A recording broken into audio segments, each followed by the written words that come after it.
radiovostok.ch. Voilà, alors, comme le mois passé, j'ai le plaisir d'accueillir une maison d'édition à venir à présenter ses activités. Aujourd'hui, j'accueille Alain Berset des éditions Héros Limite. Bonjour Alain, comment vas-tu ? Bonjour, bien, merci de l'accueil. Alors, Héros Limite, c'est une édition genevoise artisanale, humble et indépendante. Mes nombreuses recherches pour préparer cet entretien me l'ont attesté et les avis sont unanimes. Nous y reviendrons.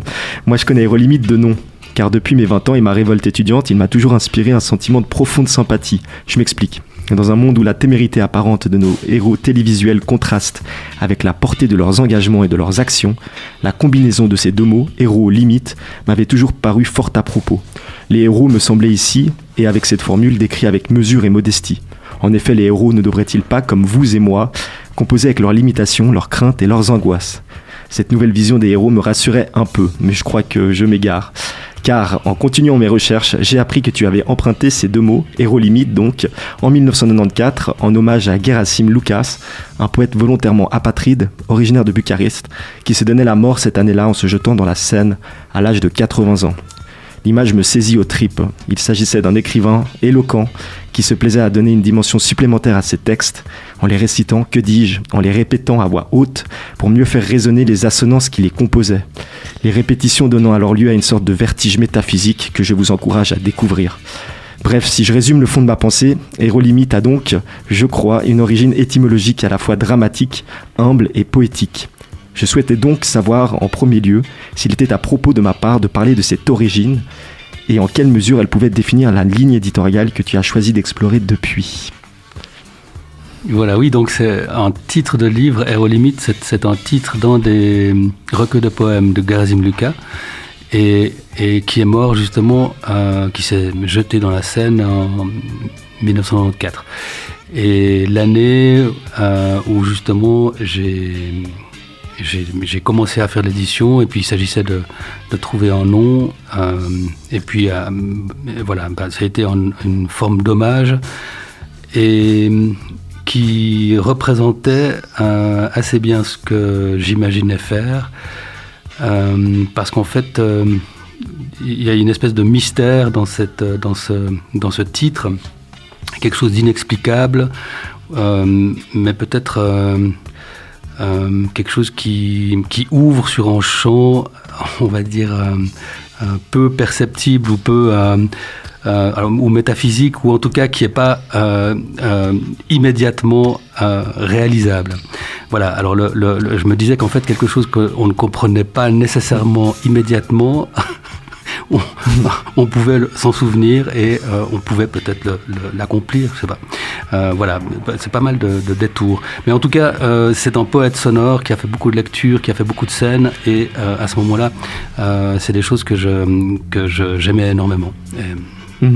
J'ai lu d'ailleurs sur le site internet de Vice Versa Littérature, que je vous encourage à découvrir, que tu avais ouvert les éditions sur le site d'Artamis au, je cite, « confluence des arts vivants » aux confins de la littérature au sens traditionnel.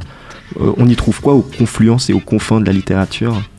Alors en fait l'idée c'était de faire sortir la littérature de la page, on va dire, du livre, et donc de l'amener à la scène, à la lecture, à la projection de poèmes visuels par exemple, voilà, de ne pas être nécessairement que dans le livre. Et puis donc la scène, ça veut dire la voix, ça veut dire aussi la pièce sonore, ça veut dire l'enregistrement, voilà, la musique. Donc c'est peut-être une manière d'échapper à une époque, à une forme de tyrannie du livre. Aujourd'hui, c'est plus nécessairement le cas puisque le livre a plutôt tendance à disparaître. Mais voilà. Et je pense que les artistes qui ont été dans ce mouvement de poésie sonore avaient cette idée de sortir du livre. Voilà. Puis c'était à Artamis parce que c'était un lieu un peu hors norme, hors économie, qui permettait de mettre sur pied ou de poursuivre des projets de ce type. Et certains diront donc que tu as été précurseur aussi avec cette idée de sortir le texte du livre.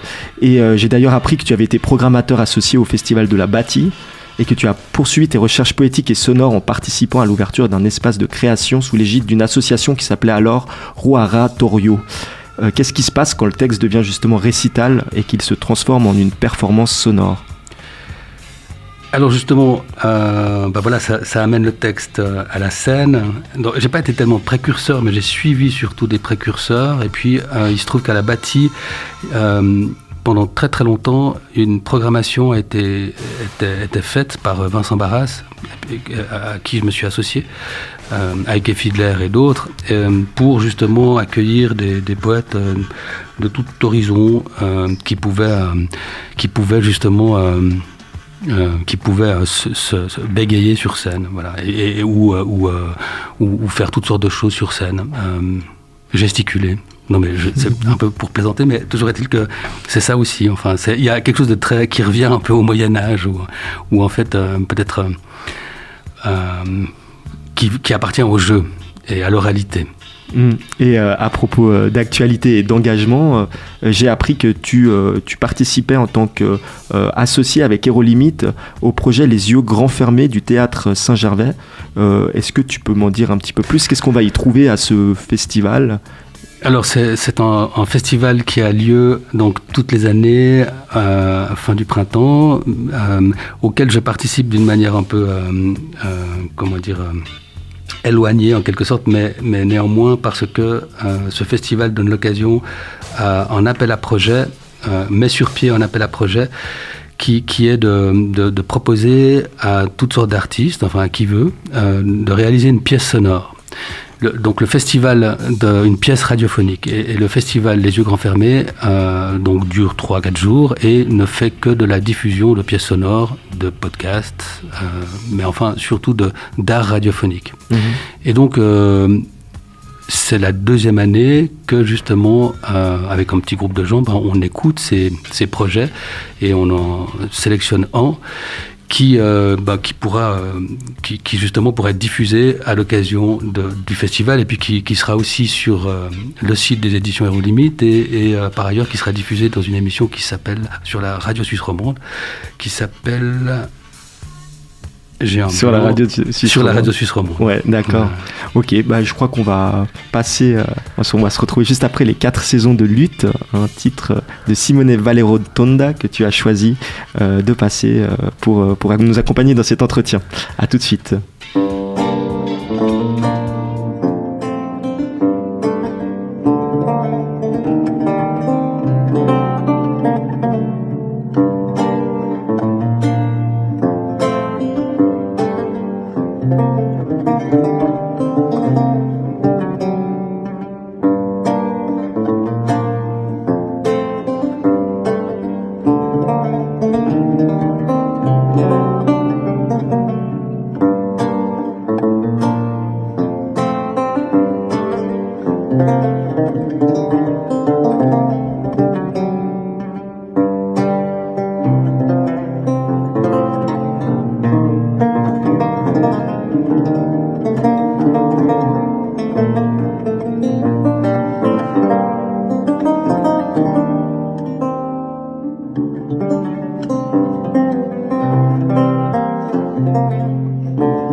Après ce beau moment de contemplation sonore, nous sommes de retour avec Alain Berset des éditions Hérolimite. Et avant de s'attaquer à tes 2 propositions de lecture du mois, je voulais te demander qu'est-ce qui, dans ce monde agité, te délivre et te donne envie de te lever le matin. Est-ce que tu as une idée ? Voilà une idée. Alors je pense, qu'est-ce qui peut donner de la force, sortir de chez soi, à éditer continuellement, à continuer à publier des livres. Oui, pourquoi pas, ouais. À faire toutes sortes de choses qui puissent procurer une espèce de joie ou émerveillement. Et je voulais juste encore revenir sur la proposition du Théâtre Saint-Gervais dont on parlait tout à l'heure, du festival Les Yeux Grands Fermés. Il s'agit d'une thématique qui s'appelle « Prendre la tangente ». Qu'est-ce que prendre la tangente selon toi ? Comment le comprends-tu ? Alors je pense justement que cette thématique pouvait rejoindre un tas d'idées. Prendre la tangente, c'est peut-être quitter un certain nombre de choses connues pour aller vers des choses plus fragiles, moins connues, moins définies. Sortir de soi, sortir des conventions. Voilà, c'est finalement assez large. Et d'ailleurs, l'émission dont je parlais tout à l'heure à propos de Radio Suisse Romande est le labo. Voilà, le labo. Voilà. Et on y parlera un petit peu donc de courage, le courage d'oser. Et maintenant que les présentations sont faites, je te propose désormais d'aller au cœur de notre entretien en t'invitant à nous présenter les 2 livres qui figurent au panthéon de ta bibliothèque personnelle. L'itinéraire promet d'être périlleux car pour rappel, tu vas devoir me les présenter selon certaines contraintes puisqu'il s'agit d'un jeu de pistes pour que nos auditeurs et auditrices enquêtent et découvrent ces 2 livres surprises sur la plateforme libremoi.ch. Pour ce faire, je vais te poser une première question plutôt difficile. Comment renommerais-tu le premier livre que tu as choisi et pourquoi ? Alors je l'ai renommé L'Exilé. Ou l'exilé, en l'occurrence c'est un exilé, mais il n'est pas exilé seul, mais avec sa famille, une situation qu'on revoit apparaître de façon cruciale aujourd'hui. Et puis en effet c'est l'histoire d'un homme qui quitte sa terre natale pour rejoindre les États-Unis dans les années 30. Le livre a été écrit dans les années 30 et donc il arrive aux États-Unis avec Nouveau Monde, donc avec justement l'Ancien Monde. Et il essaye de vivre dans des conditions qui vont être difficiles avec ces deux pôles. Et il se fait un chemin, il arrive toute une série de choses et à la fois terribles et à la fois extraordinaires.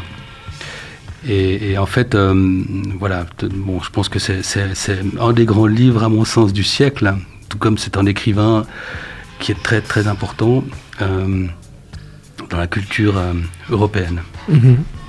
Et parce qu'il est toujours important d'avoir le choix entre 2 lectures, je vais te proposer de nous parler du 2e livre que tu as choisi de nous présenter. De quelle thématique traite-t-il et que nous raconte-t-il sur la vie ? Alors le deuxième livre pourrait s'intituler Le Wagon parce qu'il se passe dans un wagon, dans un compartiment de train. Et c'est l'histoire d'une personne qui se déplace et qui rencontre une autre personne qui sera en face de lui et à qui il va raconter son histoire. Et cette histoire se passe en Ukraine et c'est pas sa propre histoire non plus, mais c'est l'histoire de l'Ukraine. Et on y apprend énormément de choses. Ça se passe dans les années 80. L'auteur n'a pas pu le publier en URSS à ce moment-là, comme la plupart de ses livres. Puis c'est donc une traduction. Puis c'est aussi un livre qu'on découvre et qu'on différemment aujourd'hui.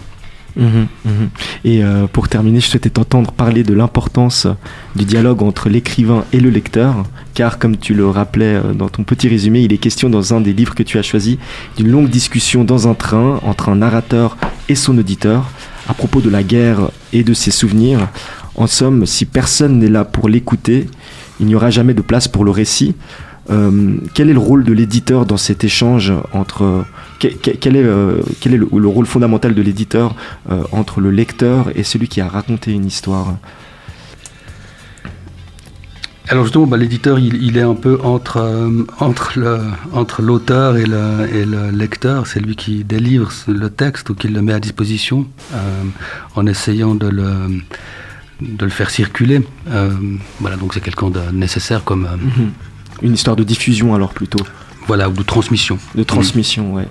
Et je voulais aussi encore t'entendre parler sur comment expliques-tu que Héros Limite soit passé du statut de maison un peu confidentielle au statut qui est le sien aujourd'hui, donc une maison plutôt populaire, une maison que les gens connaissent.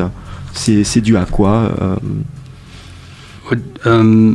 Populaire, ça peut-être comment dire, c'est extrêmement sans doute voilà, non, sinon que le temps, je pense que quoi qu'il arrive, le temps fait que les choses sont mieux reconnaissables à partir d'un certain moment, et puis le fait que évidemment les éditions ne publient plus que uniquement de la poésie ou du livre d'artiste, mais des choses comme on l'a parlé tout à l'heure, des choses beaucoup plus généralistes.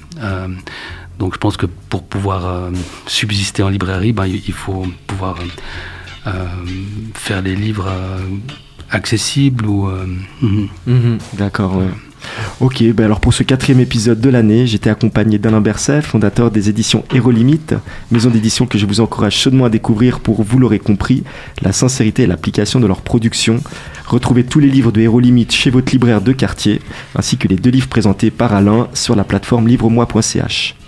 En tout cas, merci beaucoup Alain d'être venu à Radio Vostok avec nous aujourd'hui. Cette quête littéraire, si je peux le dire, nous donne envie de partir à l'aventure en tout cas.